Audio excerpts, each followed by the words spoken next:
Welcome to TBC news. ప్రభుత్వ స్థలాలు పరిశీలించిన కలెక్టర్.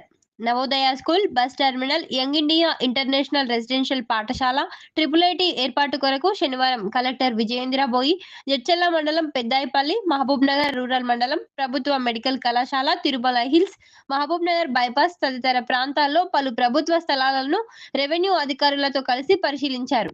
జిల్లా కలెక్టర్ వెంట ఆర్డీఓ నవీన్, బాల్నగర్ తహసీల్దార్ శ్రీనివాస్ రెడ్డి, మహబూబ్ నగర్ డీటీ దేవేందర్ తదితరులు ఉన్నారు.